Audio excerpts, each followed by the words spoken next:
25 ফেব্রুয়ারি সকালে সবাই যখন নিজ নিজ কর্মস্থলের দিকে ছুটছে, তখন নানা প্রান্ত থেকে খবর আসতে থাকে বাংলাদেশ রাইফেলস বিডিআরের সদর দপ্তর পিলখানার ভেতরে ব্যাপক গোলাগুলির।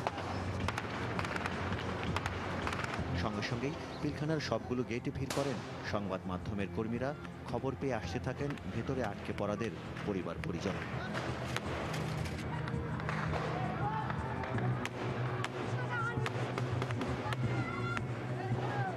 কিন্তু পিলখানার ভেতরে ঠিক কি ঘটছে তা জানার কোনো উপায় ছিল না তখন।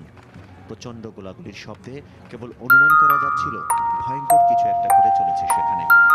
সময়ের সাথে সাথে বাড়তে থাকে গোলাগুলির তীব্রতা। পিলখানার সদর দপ্তরের সবগুলো গেটে অবস্থান নেয় বিডিআর জওয়ানরা।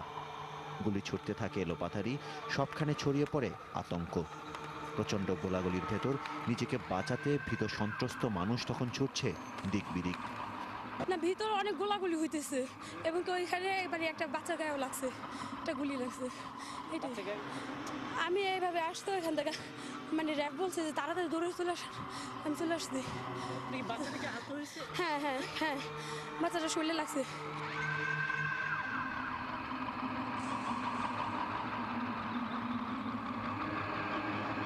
বাইরে থেকে যেসব খবর পাওয়া যাচ্ছিল তা থেকে প্রাথমিকভাবে ধারণা করা হয় সশস্ত্র বিদ্রোহ করেছে বিডিআর জওয়ানরা।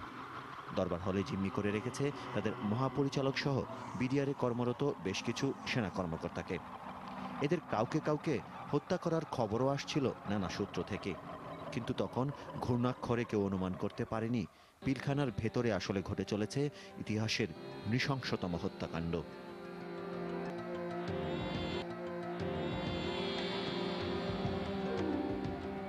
ঘটনা শুরুর কিছুক্ষণের মধ্যেই পুরো পিলখানার নিয়ন্ত্রণ নিয়ে নেয় বিডিআর জওয়ানরা। অস্ত্রাগার ভেঙে লুট করা হয় সকল অস্ত্র, তারপর হাতে হাতে তা ছড়িয়ে পড়ে জওয়ানদের মধ্যে।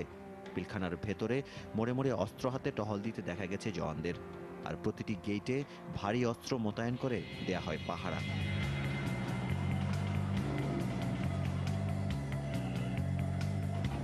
বেলা 11টা নাগাদ বিডিআর সদর দপ্তরের চারদিকে অস্ত্রশস্ত্র নিয়ে অবস্থান নেয় সেনা, র্যাব আর পুলিশ সদস্যরা। দুপুরে তারা পিলখানার 3 নম্বর গেটের দিকে এগোতে চেষ্টা করলে মর্টার শেল ছোড়ে বিডিআর জওয়ানরা।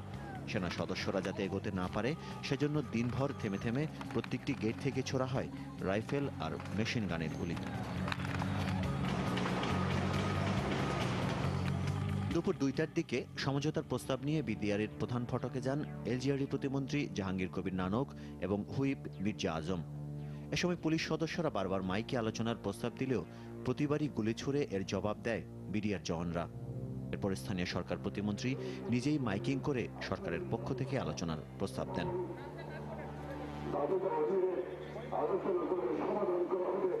পৌনে 3টার দিকে বিডিআর সদস্যরা আলোচনা করার সিদ্ধান্ত জানালে সাদা পতাকা নিয়ে বিডিআর সদর দপ্তরে ঢোকেন সরকারের প্রতিনিধিরা। এরপর বিডিআরের 14 সদস্যের একটি প্রতিনিধি দল নিয়ে প্রধানমন্ত্রীর বাসভবন যমুনায় যান প্রতিমন্ত্রী ও হুইপ। সেখানে 2 ঘন্টার আলোচনায় প্রধানমন্ত্রী বিডিআর সদস্যদের সাধারণ ক্ষমা ঘোষণা করলে অস্ত্র সমর্পণে রাজি হয় তারা। মাননীয় প্রধানমন্ত্রী তাদের আবেদনের পরিপ্রেক্ষিতে, বিডিআর সদস্য ভাইদের আবেদনের পরিপ্রেক্ষিতে আজকের ঘটনার সাধারণ ক্ষমা ঘোষণা করেছেন। এর প্রেক্ষিতে আমরা মাননীয় প্রধানমন্ত্রীর কাছে ওয়াদা করেছি যে বিডিআর তাদের অস্ত্র সমর্পণ করবে।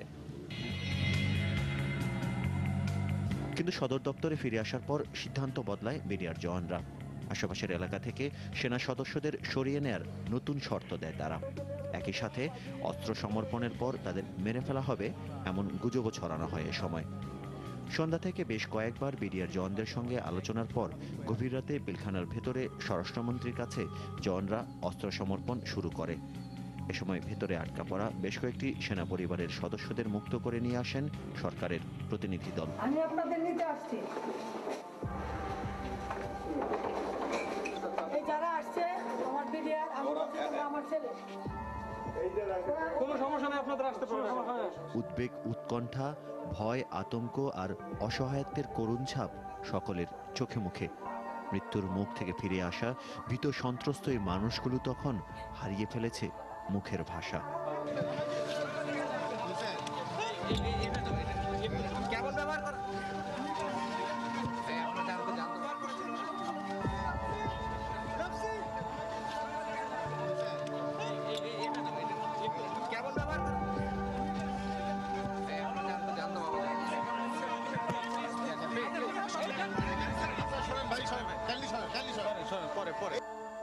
উদ্ধার হওয়া সেনা পরিবারের সদস্যদের নিয়ে স্বরাষ্ট্রমন্ত্রী চলে যাওয়ার কিছুক্ষণ পরই বন্ধ হয়ে যায় অস্ত্র সমর্পণ।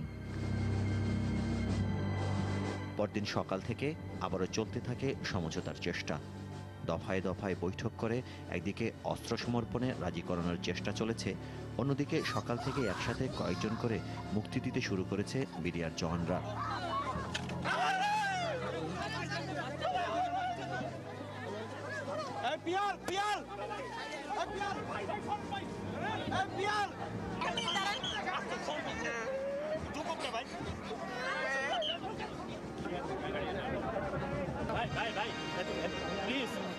পড়ে যাচ্ছে ভাই। আমি একা ছিলাম, আমি আমার বাসায় ছিলাম, ব্যাস আর কি। ওরা গিয়ে গাড়ি দিয়ে আমাকে নামিয়ে নিয়ে আসছে। দুদিন কি অবস্থা ছিল? 2 দিন পুরো না খাওয়া অবস্থায় ছিলাম, একদম বাথরুমে পড়েছিলাম।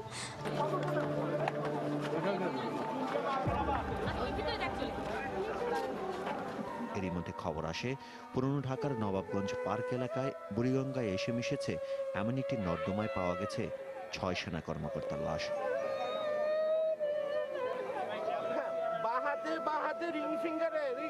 তুমি কথা বলো, আমি কথা বলতে পারতেছি না। কত যে ভালোবাসতো আমাদেরকে,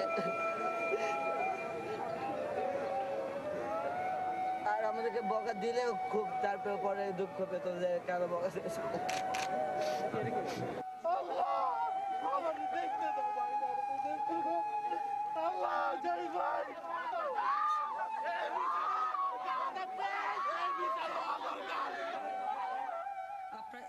ঘটনার দ্বিতীয় দিনে জাতির উদ্দেশ্যে দিয়ে এক ভাষণে প্রধানমন্ত্রী শেখ হাসিনা বিডিআর সদস্যদের প্রতি অবিলম্বে অস্ত্র সমর্পণ করে ব্যারাকে ফিরে যাওয়ার আহ্বান জানান। অন্যথায় দেশের স্বার্থে কঠোর ব্যবস্থা নেওয়ার ঘোষণা আসে তার মুখ থেকে। এমন পথ নেবেন না যে ধৈর্যের বাঁধ ভেঙে যায়। আমাকে দেশের স্বার্থে কঠোর ব্যবস্থা নিতে বাধ্য করবেন না। মনে রাখবেন, সংঘাত আরো সংঘাত বাড়ায়। আপনারা সংযত হন, অস্ত্র সমর্পণ করুন, আপনাদের কোনো ক্ষতি হবে না, আমি আশ্বস্ত করছি। মূলত এরপরই দ্রুত বদলে যেতে থাকে পরিস্থিতি। বিকেলে মুক্তি দেয়া হয় 22 সেনা কর্মকর্তাকে। তার আগেই মুক্তি পায় অনেকের পরিবারের সদস্যরা। বাইরে বেরিয়ে আসার পর তাদের কাছ থেকে জানা যায় গত 2 দিন পিলখানার ভেতরে বিডিআর সদস্যরা যে তাণ্ডব চালিয়েছে তার ভয়াবহ বিবরণ। আমি দেখলাম যে পিছন থেকে 2 জন সৈনিক বেল্ট টুপি ছাড়া ক্রস করে, একজন বাইপাস করে ডিজিকে চলে গেলেন, আর একজন জাস্ট ডিজির পিছনে এসে দাঁড়ায় গেল। তো যেহেতু যারা ডিজির কাছাকাছি ছিল, ডিওটি এবং আরও একজন অফিসার পাশে ডিডিজি ছিলেন, ওরা সাথে সাথে যেয়ে ওই লোকটাকে চাপটে ধরে ফেলে এবং ডিজিকে ধরে এক সাইডে করে ফেলে। ফ্র্যাকশন অফ সেকেন্ডের মধ্যে দেখলাম সারা উঠে গেল, কিন্তু ফায়ার হয়নি। কিন্তু বাট কেন তারা উঠে গেল আমার কাছে খুব আশ্চর্য লাগলো। এবং এরা এত স্মুথলি ওখান থেকে চলে গেল যে আমরা যে কয়েকজন অফিসার ছিলাম জাস্ট ওই ঘরের মধ্যে একা পড়ে গেলাম, আর কেউ নাই। ডিজি মহোদয়কে যখন আমরা ধরে রেখেছি, ডিজি মহোদয় আমাকে স্পষ্ট বলছে যে আমার মৃত্যুকে ভয় করো না, মৃত্যু একদিন হবেই, আগে বা পরে, এটা নিয়ে তোমরা কেউ ভয় করো না। যদি মৃত্যু হয় সবাই হয়ে যাবে, কোনো অসুবিধা নেই, বাট ওদেরকে হচ্ছিল তোমরা ফায়ার করো না। তো তখন আরও তারা ভেতরে ঢুকে স্ট্রেট 2টা গুলি আমাদের দিকে বরাবর করে, বাট গুলিগুলো যে উপরে লাগে তখন বলে তোমরা সব বেরোয় আসো। আমরা তখন বেরোয় এসে এক এক করে জামছে, আমাদের কাছ থেকে মোবাইল টোবাইল যা ছিল সবগুলো তারা কেড়ে নিল। কেড়ে নেওয়ার পরে আমরা ডিজিকে মধ্যখানে রেখে আমরা গোল করে যাচ্ছিলাম। তখন ওরা খুব বিশ্রী ভাষায় গালাগালি করে বলল, সারা জীবন আমাদেরকে তোমরা সিঙ্গেল লাইনে হাঁটাইছো, এখন তোমরা সিঙ্গেল লাইনে হাঁটাও। তো সিঙ্গেল লাইনে যখন আমরা করলাম, তো ডেফিনেটলি ডিজি সামনে চলে গেলেন। এবং আমার এখনো স্পষ্ট মনে আছে, যারা আমাদেরকে উপর থেকে নামায় নিয়ে আসছে তারা সবাই আমাকে বলেছে এবং সবাইকে বলছে যে স্যার আপনাদের কোনো অসুবিধা নাই, ভয় নাই, শুধু আপনারা স্যার চলেন, কিছু হবে না আপনাদের।